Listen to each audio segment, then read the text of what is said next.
Bonsoir à tous et bienvenue dans ce 1945. Dans l'actualité de ce mardi, retour sur le scandale présumé de Miss Sénégal. Les attentions sont tournées vers le parquet pour que la lumière soit faite.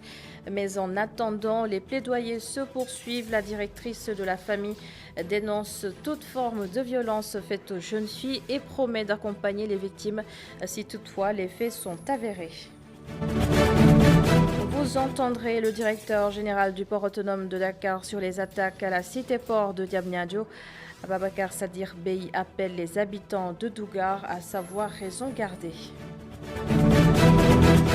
C'est un décor habituel qui fait quasiment partie de notre quotidien. Les eaux stagnantes, les mouches apprécient, les populations moins. Ces eaux gênent et dérangent sans compter les risques sanitaires sujets à suivre.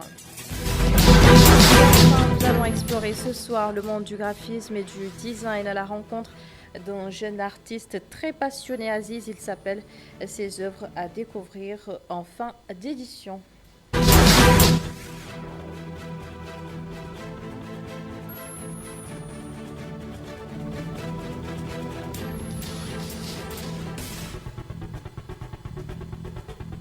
À la une donc, l'engagement réitéré de la directrice de la famille à accompagner toutes les victimes présumées du concours de beauté Miss Sénégal.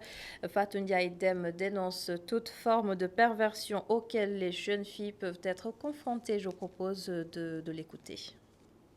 Le communiqué est très parlant. Le communiqué a engagé, a montré l'engagement de l'État du Sénégal pour que justice soit faite à tous les niveaux.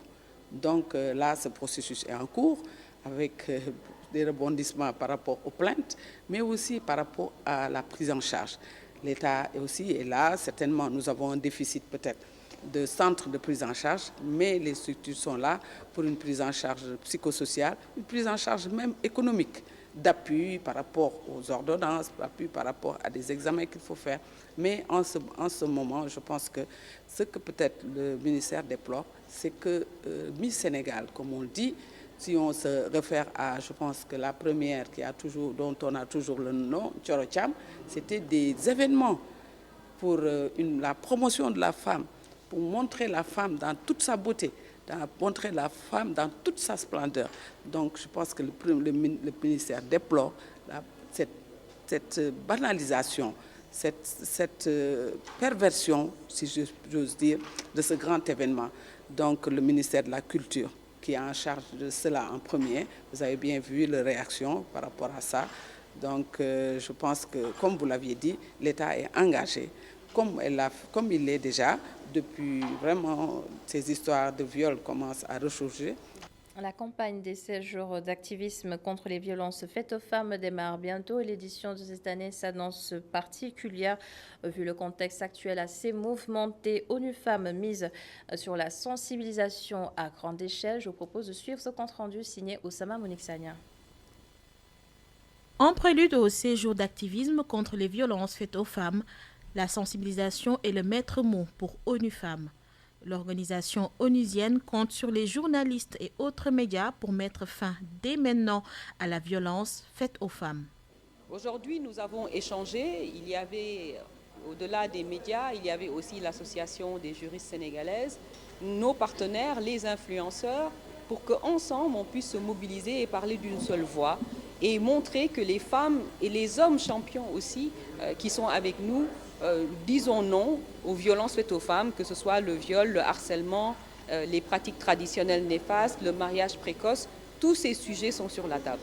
Les violences à l'encontre des femmes, plus que jamais d'actualité, avec la recrudescence que l'on déplore de nos jours. Aujourd'hui, les faits récents, les faits divers, les faits de société de ces derniers jours nous montrent que les violences faites aux femmes sont une réalité dans notre société. Et nous devons dire non, zéro tolérance. La Covid-19 nous a montré aussi que durant les périodes de confinement, et ceci a été un phénomène mondial, que les femmes ont été violentées. D'ailleurs, le secrétaire général des Nations Unies l'a appelé la pandémie de l'ombre. L'organisation onusienne ne manque cependant pas de recommandations à l'attention de l'État du Sénégal. Notre rêve en tant qu'ONU Femmes, le Sénégal est un État membre des Nations Unies, c'est justement faire un inventaire de toutes les lois discriminatoires et qu'on les abolisse. Aujourd'hui, je pense qu'il y a des grands chantiers. Et pour ces chantiers-là, nous avons besoin des médias, nous avons besoin de la société civile, nous avons besoin de faire bouger les lignes sur toutes les formes de discrimination qui existent dans les textes réglementaires du Sénégal. Les séjours d'activisme démarrent le 25 novembre, date de la Journée internationale pour l'élimination de la violence faite aux femmes, et se poursuivent jusqu'au 10 décembre. À l'occasion, ONU Femmes, le ministère de la Femme et la société civile vont investir l'ensemble du territoire national pour une sensibilisation sur les violences faites aux femmes. Et l'on s'arrête sur ce communiqué de la douane sur une saisie de médicaments d'une valeur de 60 millions de francs CFA par le bureau postal des douanes. L'opération s'est déroulée lundi, hier donc. Le bureau postal des douanes de Dakar a saisi 11 colis contenant 5230 boîtes de médicaments. Les premières investigations ont révélé que le réseau ainsi démantelé opérait en introduisant dans le territoire douanier des médicaments frauduleux par petites quantités. Les faits se sont déroulés dimanche dernier. Les habitants de la cité-port de Diamniadio ont reçu la visite d'une bande d'individus mal intentionnés. Ces derniers réclamaient la propriété des terres déjà occupées. Ils ont alors occasionné de nombreux dégâts. Le directeur général du port autonome de Dakar, Ababakar Sadir Bey, a rendu visite à ces familles victimes de l'attaque. Babacar Seck. Les résidents de la cité-port de Diamniadio, derrière l'hôpital pour enfants, ont subi une attaque ce dimanche. Des voitures caillassées et des maisons saccagées ont été constatées après le passage des assaillants. Il pouvait quand même casser les vitres et partir, mais il a défoncé la porte. Et il nous cherchait parce que en bas de la porte de la cuisine, on pouvait le voir faire des allers-retours, des bruits.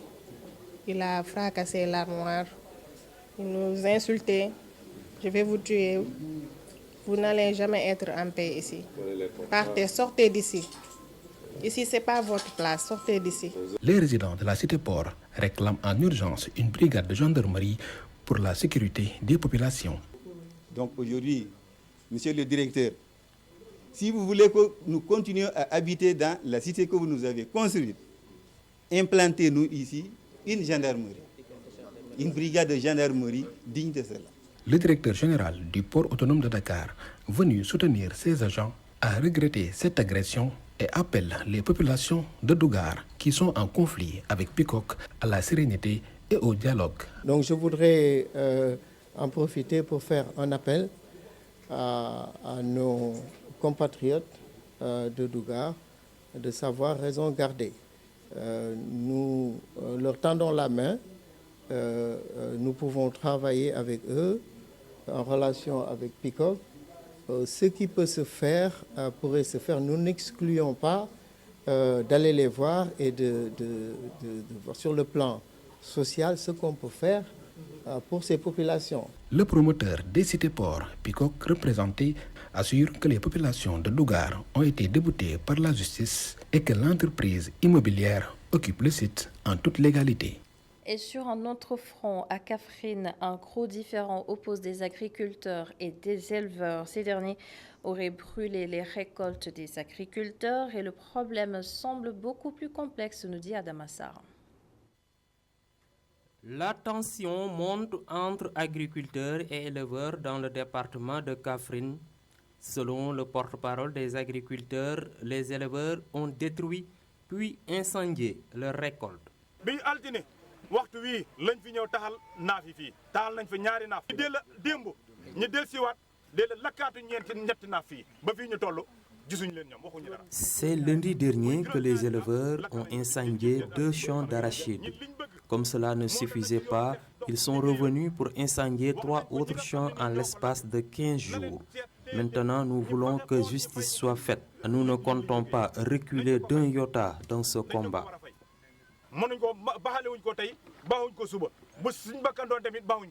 De l'avis du président de l'association Aar Suñu Moomeel, l'État doit agir. Selon lui, la situation peut dégénérer à tout moment. kon jafe-jafe bi dañ xam ne dafa ëpp te buñ ci jogut dana jëm feneen Actuellement, la situation est très grave.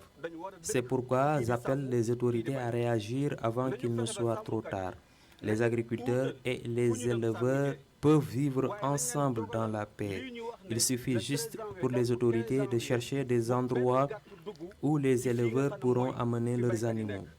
Je pense que si on règle ce problème, les tensions entre agriculteurs et éleveurs pourront être réglées. Sinon, le pire peut se produire.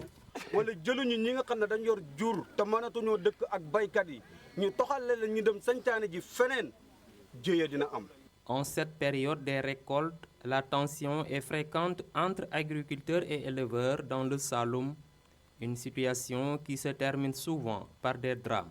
Voici maintenant une habitude commune à presque toutes les familles sénégalaises, l'élevage de moutons à domicile. La cohabitation demeure cependant, ce n'est pas toujours évidente pour des raisons d'espace, de sécurité, d'hygiène ou encore de propreté. Et cela valait bien un reportage. Pape Madjakhatessar. Badou et Bouna habitent dans la même maison, mais ne s'entendent pas sur la question. Le premier cité n'arrive pas à tolérer l'élevage de moutons en zone urbaine. Faire cohabiter les moutons avec les personnes est inacceptable. Vous voyez cette ruelle? Elle est sale. On n'a pas d'espace. Pourtant, on insiste pour élever des moutons. Il faut penser aux voisins qui souffrent en silence, qu'ils aillent installer leur enclos dans les zones rurales. Son oncle Bouna, qui tient un enclos devant la maison, dit pourtant prendre soin de la propreté des lieux pour éviter d'indisposer les voisins. Chaque dimanche, tu les prends, tu les laves. Tu nettoies leur cave. Tu mets ça dans les auto-poubelles. Et pour les amener verser. Tout ça, c'est du travail long. Tu te réveilles du matin au soir, pour travailler avec eux. Si tu les laisses là-bas comme ça, là, ils vont avoir une odeur, ils ne peuvent pas gérer les autres entourages, les voisins et tout ça. Poulo Koulibaly est plombier. Parallèlement, il élève des moutons. Selon lui, certaines personnes tiennent des enclos pour des raisons spécifiques. Un chef de famille, dans sa maison, il y a par exemple un marabout qui lui dit par exemple, de garder chez lui un mouton d'une couleur unique ou des fois même une bête multicolore. Est-ce que vous voyez? C'est ce qui fait en sorte que ces bêtes-là sont gardées à la maison. Bon, des fois, il y a des difficultés parce que tellement les endroits sont tellement, dans les maisons sont tellement exigus qu'il y a d'autres, ils ne peuvent pas le faire. C'est un peu gênant, n'est-ce pas, avec l'odeur et autres. Même s'ils reconnaissent l'importance de l'élevage de moutons, nos interlocuteurs regrettent l'occupation de la voie publique que cela engendre en zone urbaine. Les eaux stagnantes aussi peuvent perturber notre cadre de vie. Environnement fétide et propice à certaines infections et maladies, les risques sont réels. Et c'est un sujet de Mariam Ndiaye et Sidignon. Gare routière de Petersen. Ici, marchands ambulants, mécaniciens, gargotières et tailleurs occupent les lieux. Un espace qu'ils sont obligés de partager avec des eaux usées qui stagnent à côté des tas d'ordures. Le table dure depuis des mois.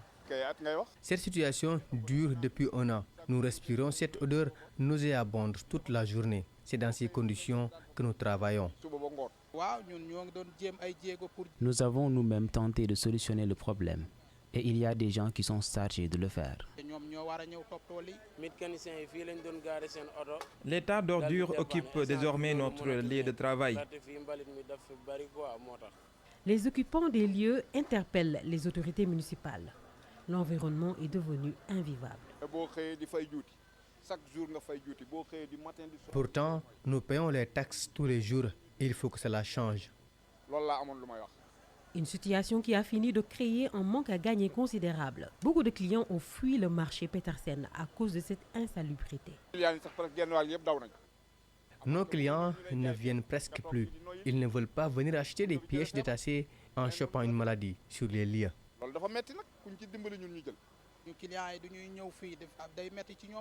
Nos clients ne supportent pas cette mauvaise odeur. Ils se plaignent depuis des mois.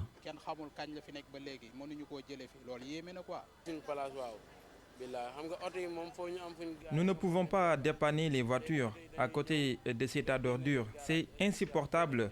Nos clients sont obligés d'aller voir d'autres mécaniciens. De plus en plus inquiets à cause des pertes qu'ils enregistrent quotidiennement, ces travailleurs demandent aux autorités de les aider à rendre ces lieux plus accueillants. En plus bref, suite au refus du leader politique Ousmane Sonko de signer la charte de non-violence du Q10, la conférence des leaders de Yewwi Askan Wi va recevoir une délégation du cadre unitaire de l'islam demain à 17h et cette rencontre va porter sur la situation générale du Sénégal et particulièrement sur le projet de charte de non-violence. Et nous parlons de tout à fait autre chose. Le khalife général de Medina Baye a reçu une délégation du groupe E-Media Invest dans son domicile à Mermoz, une délégation dirigée par le directeur général Mamadou Ibra Kane, qui est d'ailleurs revenu sur le but de cette visite dans ce compte-rendu de Moussa Mané. Le Saint-Homme a insisté sur le rôle primordial de la presse dans la société. C'est une place yi ngeen nekk xam ngeen ne place yu sensible la ndax peuple mi ngeen di waxat directement. Les médias s'adressent directement à la population. Nous sommes tous des Sénégalais. Nous œuvrons pour le développement de notre pays sur tous les aspects, social, économique ou politique. C'est tout ce que nous souhaitons. Quelles que soient tes origines, ton école de formation, ton objectif premier est comment rendre meilleures les choses. Et la presse est le meilleur moyen pour atteindre cet objectif. C'est vrai qu'il existe beaucoup de problèmes avec l'Internet. Mais il faut choisir ce qu'il y a de bon et l'appliquer. su ko defee tànn côté defar boobu dina néew ñu koy sax itteewoo waaye nag bu mu la ko teree def. Le directeur général du groupe E-Media Invest est revenu sur le rôle joué par le groupe durant les Gamou à Medina Baye. li ñu indi mooy tànku taalibe bi ci njëkk mooy tànku taalibe ndaxte ay jullit lañu ay taalibe lañu. Nous sommes venus ici en tant que fidèles, en tant que musulmans, mais aussi en tant qu'acteurs de la presse. Quand nous avons été informés de votre présence à Dakar, nous nous sommes tous organisés pour venir vous rendre visite. Nos équipes se sont toujours déplacées à Kaolack pour la couverture des Gamou. Nous avons entendu votre message avec l'entretien que vous avez accordé à nos confrères du Soleil. Et je pense que le message est bien reçu. Dit le Soleil. Ah, ku am dégg-dégg. Mamoudou Ibra Kane a rappelé l'origine du choix de E-Media comme dénomination et sa place dans le paysage médiatique sénégalais. Ñun en tant que média dañu jàpp ni Sénégal réew la boo xamante ni. Nous, acteurs de la presse, nous croyons que le Sénégal a ses réalités. Nous sommes un pays musulman. Il est important de tenir compte de toutes ces réalités. C'est pourquoi lorsque nous créons le groupe, nous avons d'abord réfléchi sur le nom. Nous avons pensé au nom E-Media parce que I renvoie à Iqra, donc E-Media c'est d'abord Iqra. moom mooy Iqra ndaxte foofu la lépp doore mooy que ni kilifa diine yi dañ leen war a jox seen cër. Le khalife de Medina Baye qui a longuement échangé avec la délégation de E-Media a formulé des prières pour un succès éclatant du groupe de presse. Quelques notes de sport dans ce 19-45. Un petit rappel, en 2017, lors d'un match de Coupe de la Ligue, des heurts avaient éclaté entre l'US Ouakam et le Stade de Mbour. Des affrontements à l'origine d'au moins 8 décès. Et c'est donc la première fois depuis ce drame de Demba Diop que les deux équipes s'affrontent à nouveau sur un terrain de jeu. Le Stade de Mbour a battu hier l'US Ouakam par 2-1, mais nous pouvons affirmer que la véritable victoire, c'est bien le retour effectif de la paix entre les deux équipes. Montaga Kane. En fumant le calumet de la paix, les deux équipes ont signé la fin de 4 ans de ressentiment entre Mbour et Ouakam. Ce premier match depuis les incidents n'a pas de perdant. Toutes les deux équipes ont marqué d'un sceau indélébile l'histoire du football. Mais le mérite revient beaucoup plus au Stade de Mbour qui a réussi à oublier et à pardonner. Depuis 1967, c'est la troisième fois que le Jaraaf de Mbour a suivi un match de football. Le jeu en vaut la chandelle. Depuis 1967, c'est la troisième fois que j'assiste à un match de football. Les Mbourois et les Wakamois sont des parents proches. Nous sommes ici de Wakam. C'est un beau geste à magnifier. Actuellement, toutes les zones d'ombre entre les deux équipes ont été levées. Les Wakamois, qui ont été bien accueillis, ont magnifié les gestes des Mbourois. Mbour et Wakam, c'est une seule famille. C'est une grande réussite que de comprendre qu'on est un et indivisible. C'est un enseignement qui doit servir à l'ensemble du peuple sénégalais. Je suis très content. Cette réconciliation est le fruit de beaucoup d'efforts qui partent du sommet de l'État aux populations en passant par les dirigeants du Stade de Mbour qui ont accepté de bon cœur d'oublier. Guédiawaye Basket Academy et Flying Star accèdent en première division féminine après leur victoire en demi-finale du tournoi monté. Un sentiment de satisfaction pour ces deux équipes. Et Mme Alassane Seck nous livre leurs impressions. Guédiawaye Basket Academy en première division après sa victoire 67-43 face à USEPT. Un match très facile pour cette équipe féminine de Guédiawaye. L'entraîneur exprime un sentiment de satisfaction. Eliman Diouf, coach, félicite également ses joueuses et tous les dirigeants. Sentiment de satisfaction parce qu'on a abattu déjà depuis le mois de novembre, on a surmonté des moments de dur labeur. Le président de l'équipe féminine de Guédiawaye Basket Academy entend prendre toutes les dispositions pour évoluer en D1. On va évaluer la saison. Après, on va mettre en place un projet de première division. On avait un projet de deuxième division. On va trouver les moyens, faire un bon plan de recrutement, tout en ayant en tête que nous sommes une académie. C'est plus la formation. Mais Inch'Allah, on sera présent l'année prochaine. L'autre rencontre, Flying Star s'envole pour la première division après sa victoire. Le directeur technique, par ailleurs coach de Flying Star Academy, très content, compte poursuivre l'aventure avec cette équipe. Franchement, j'ai un sentiment de fierté et de satisfaction. Pour l'instant, je pense que je serai sur le banc. Awa Diop, la pépite de la D1, très heureuse de retrouver le championnat.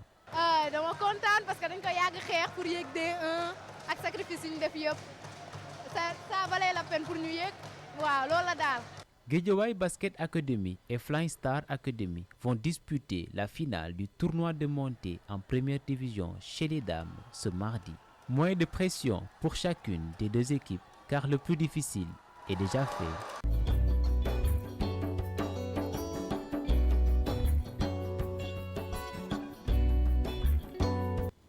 Il s'appelle Aziz et excelle dans le graphisme et le design depuis une dizaine d'années. Avec son équipe tout aussi passionnée, Aziz souhaite élargir son entreprise afin de promouvoir davantage les valeurs sénégalaises à travers ses œuvres. Et c'est notre modèle de réussite. C'est ce soir. Aïssatou Kane et Moussa Fall l'ont rencontré pour ITV. On fait tout ce qui est graphisme, c'est-à-dire les logos, les affiches. C'est dans l'univers du design, du graphisme et de la sérigraphie que nous mène ce jeune qui s'est lancé dans le domaine depuis l'âge de 14 ans. Les plaquettes, que ce soit les flyers, c'est tout ce qui est graphisme, tu vois. À part ça, on fait de la sérigraphie. La sérigraphie, par exemple, tu vois, les t-shirts qu'on fait, on a notre propre marque, comme tu peux voir comme ça. Que ce soit des bloc-notes, les sachets pour mariage, les sachets pour que les gens utilisent, les sachets en tissu. Ici, dans la salle de production, c'est tout un processus. Salle de production, oui. Voilà, fii la machine yi nekk, fii la ñuy defaree les t-shirts, fii la ñuy defaree carte de visite yeeg lépp. Comme déjà kii moom mi ngi defar les cartes de visite comme ni ñu koy daggee nii. Du décalcage. Voilà, machine bi moom mooy dagg li mu bind. Par exemple, instant bi mi ngi lancé dafay membre.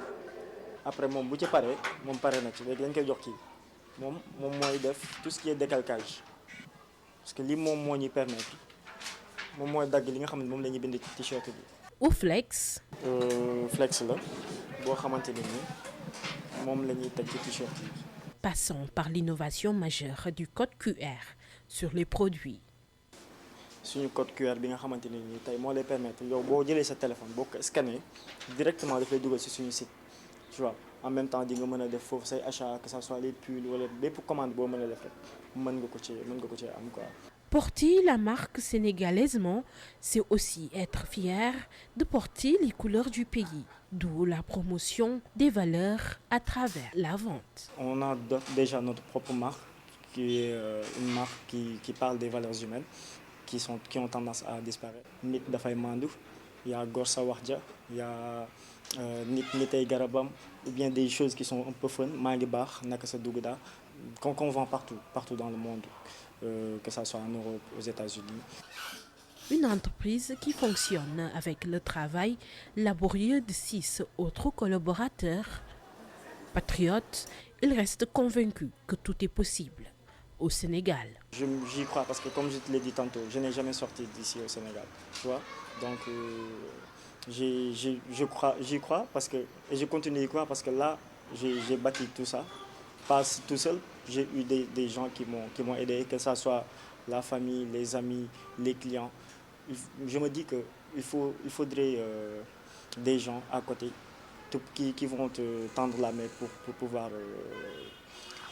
pouvoir réussir.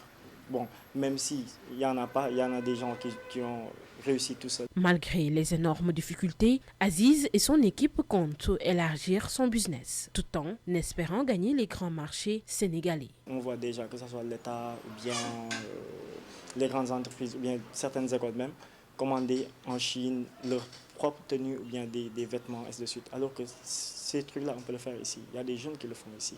On est obligé d'aller en Turquie ou bien d'aller en France pour acheter les matières premières et revenir ici au Sénégal. Donc, par exemple, si l'État avait octroyé des machines pour faire ça, ou bien octroyé même des formations pour cela, ça aurait vraiment facilité la chose.